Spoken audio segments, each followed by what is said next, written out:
Hello అందరికీ welcome back to my channel. It's me Shashi. నేను మీకు ఈరోజు ఈ వీడియోలో ఇంట్లోనే ఎంతో కమ్మటి రుచికరమైన స్వచ్ఛమైన నెయ్యిని ఎలా తయారు చేసుకోవాలో చూపించబోతున్నాను. ముందుగా నెయ్యి తయారీ విధానం కోసం మనం పాల మీద మీగడని, పాలు వేడి చేసినప్పుడు పాల మీద మీగడ వస్తుంది కదా, ఆ మీగడని నేను దాదాపుగా ఒక 10 రోజుల నుంచి తీసి ఫ్రిడ్జ్లో పెట్టానన్నమాట.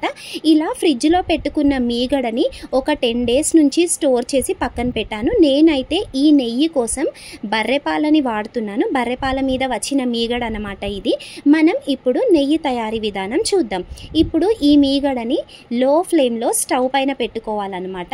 ఇందులో కాస్తంత పెరుగుని, ఎంత అంటే మనం పాలలో తోడు వేయడం కోసం ఒక 1/2 టీ స్పూన్ మాత్రమే వాడతాం కదా తోడు కోసం, అలా ఒక 1/2 టీ స్పూన్ పెరుగు మాత్రం సరిపోతుంది. మీగడ మాత్రం నాది దాదాపు 10 రోజుల మీగడ అనుకోండి. అందులో 1/2 టీ స్పూన్ పెరుగుని వేశాను. ఇప్పుడు లో ఫ్లేమ్లో పెట్టి స్పూన్తో కలుపుతూ ఉండాలి. చూస్తున్నారా, మీగడ మొత్తం పాలలాగా కరుగుతుంది.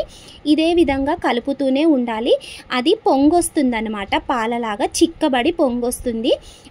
కలుపుతూనే ఉండాలి. ఈ ప్రాసెస్ మొత్తం కూడా మనం ఎక్కడా కూడా స్టవ్ని మాత్రం లో ఫ్లేమ్లోనే పెట్టుకోవాలి. ఇంకొకటి, కలుపుతూనే ఉండాలన్నమాట. నాకు స్పూన్ వేడి తగులుతుంది, చాలాసేపటి నుంచి కలపడం వల్ల స్పూన్ వేడి తగులుతుందని నేనైతే స్పూన్ని మార్చేశాను.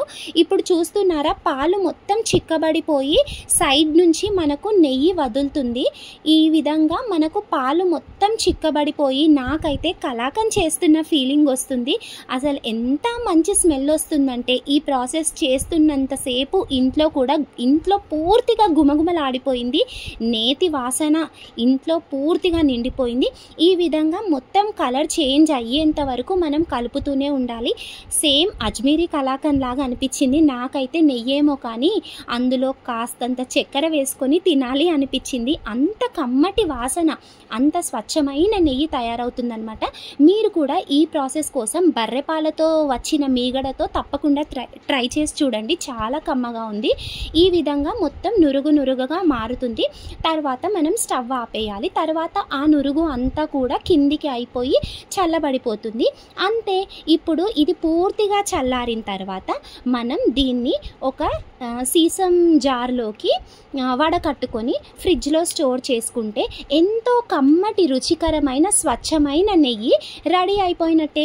ఈ నెయ్యిని మనం పిల్లలకి తినిపిస్తే చాలా ఆరోగ్యకరం. మీకు కనుక మా వీడియో నచ్చినట్టయితే please do like, share, comment and subscribe. Thank you so much for watching. ఈ నెయ్యి ఎలా ఉందో మీరు కూడా తప్పకుండా ట్రై చేసి కామెంట్ సెక్షన్లో కామెంట్ చేయడం మర్చిపోకండి.